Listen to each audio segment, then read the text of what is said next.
एक घने जंगल और सरसब्ज खेतों से घेरे एक छोटे से गांव में दो मछुआरे रहते थे। एक का नाम रहमत था और दूसरे का नाम करीम। दोनों बचपन के दोस्त थे, लेकिन उनकी सोच और आदतें एक दूसरे से बिल्कुल मुख्तलिफ थीं। रहमत हमेशा साबिर, मेहनती और सच्चाई पर कायम रहने वाला शख्स था, जबकि करीम थोड़ा सा चालाक, जल्दबाज और कभी कभार झूठ का सहारा लेने वाला इंसान था। गांव के किनारे एक साफ और शफाफ नदी बहती थी, जिसमें मछलियां झुंड के झुंड तैरती थीं। यही नदी इन दोनों मछुआरों की रोजी का जरिया थी। सुबह सूरज निकलते ही दोनों अपनी छोटी कश्ती में सवार होते, जाल उठाते और नदी की तरफ निकल जाते। गांव के लोग अक्सर इन दोनों को देखकर कहा करते कि देखो ये दो दोस्त कैसे मिल जल कर मेहनत करते हैं, मगर हकीकत ये थी कि दोनों के दिलों में एक दूसरे के लिए अलग अलग ख्वाहिशें और जज्बात पिल रहे थे। रहमत हमेशा ये चाहता कि जो मेहनत से मिले इसी पर कनात करनी चाहिए, लेकिन करीम अक्सर सोचता कि अगर कुछ चालाकी से ज्यादा मछलियां मिल जाएं तो नुकसान किया। एक दिन दोनों नदी पर गए तो मौसम कुछ अजीब सा था। हवा तेज चल रही थी, आसमान पर काले बादल थे, लेकिन दोनों ने फैसला किया कि आज जाल डाल कर ज्यादा मछलियां पकड़ेंगे ताकि बाजार में अच्छी कमाई हो। कश्ती के बीच में बैठे रहमत ने आसमान की तरफ देखकर कहा, करीम, मेरा दिल कह रहा है आज ज्यादा दूर ना चली, कहीं तूफान ना आ जाए। लेकिन करीम हंसते हुए बोला, रहमत, ये तो तेरे वहम हैं, ज्यादा सोचा ना कर। अगर हमने हिम्मत ना की तो कभी ज्यादा रोजी नहीं कमा सकेंगे। रहमत ने आह भरी और कहा, भाई, रोजी तो अल्लाह देता है, हमें सिर्फ मेहनत करनी है। दोनों ने जाल डाला। कुछ ही देर में जाल भारी हो गया और जब खींचा तो इसमें बड़ी बड़ी मछलियां फंसी हुई थी। करीम की आंखों में लालच झलकने लगा। वो बोला, रहमत, अगर हम आज ज्यादा मछलियां पकड़ लें तो महीने भर की फिक्र खत्म हो जाएगी। रहमत ने जवाब दिया, लेकिन करीम, हर दिन का रिस्क अलग होता है, ज्यादा जमा करने का लालच हमें मुसीबत में डाल सकता है। इसी दौरान अचानक आसमान से बिजली चमकी और जोरदार गरज सुनाई दी।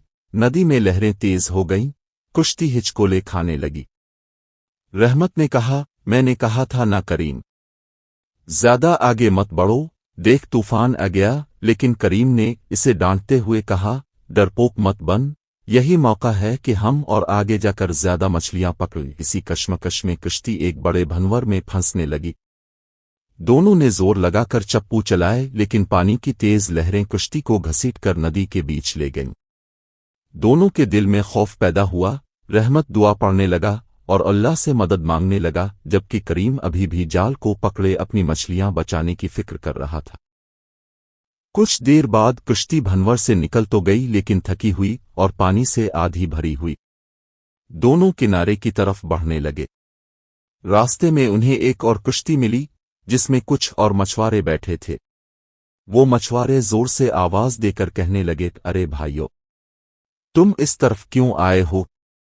ये इलाका खतरनाक है, यहां अक्सर कश्तियां उलट जाती हैं। रहमत ने उन्हें शुक्रिया कहा और अपनी कश्ती किनारे की तरफ मोड़ने लगा, लेकिन करीम ने चुपके से सोचा, ये लोग चाहते हैं कि हम वापस जाएं ताकि ये सारी मछलियां खुद पकड़ सकें। नहीं, मैं इतनी आसानी से हार मानने वाला नहीं हूं। ये सोचकर उसने फिर कश्ती को आगे बढ़ाने की कोशिश की। रहमत ने सख्ती से कहा, करीम, हम यहां मजीद नहीं रुकेंगे, ये जिद हमें डुबो देगी। बिलाखिर दोनों किनारे तक पहुंच गए, लेकिन कश्ती पानी से भरी हुई थी। मछलियों का आधा हिस्सा नदी में वापस जा चुका था। करीम गुस्से में बोला, ये सब तेरी बुज़दिली की वजह से हुआ रहमत, अगर हम आगे बढ़ते तो सब मछलियां हमारी होती। रहमत ने नरमी से कहा, करीम भाई, ये बुज़दिली नहीं, ये अक्लमंदी है। कभी कभी जान बचाना दौलत कमाने से ज्यादा जरूरी होता है। रात को जब दोनों अपने घरों को लूटे तो करीम का दिल अब भी बेचैन था। उसने सोचा, कल मैं अकेला जाऊंगा, रहमत के साथ नहीं, क्योंकि यह हमेशा डराता रहता है। अगली सुबह उसने रहमत से कहा, आज मेरा तबीयत ठीक नहीं, तुम अकेले चले जाओ। लेकिन हकीकत में वो खुद चुपके से दूसरी तरफ निकल गया। जब रहमत नदी पर पहुंचा तो उसने करीम को नहीं पाया। दिल में फिक्र हुई, मगर फिर उसने अल्लाह पर भरोसा किया और अकेला जाल डालने लगा। इस दिन रहमत ने जितनी मछलियां पकड़ी वो काफी थीं, اور بازار میں اچھی قیمت پر بکی بھی۔ لیکن کریم نے دوسری طرف جال ڈالا شروع میں تو اسے بھی بڑی بڑی مچھلیاں ملے، لیکن پھر اچانک اس کا جال پھنس گیا اور کشتی الٹنے لگی۔ وہ کسی طرح تیر کر کنارے پہنچا، لیکن ساری مچھلیاں پانی میں چلی گئیں۔ وہ خالی ہاتھ گھر لوٹا۔ گھر پہنچتے ہی کریم کی بیوی نے کہا، کریم، ہر بار زیادہ لالچ کے چکر میں نقصان ہی ہوتا ہے، رحمت کی طرح قناعت اختیار کرو۔ کریم خاموش ہو گیا، اسے اپنی غلطی کا احساس تو تھا، لیکن دل ابھی بھی مطمئن نہیں تھا۔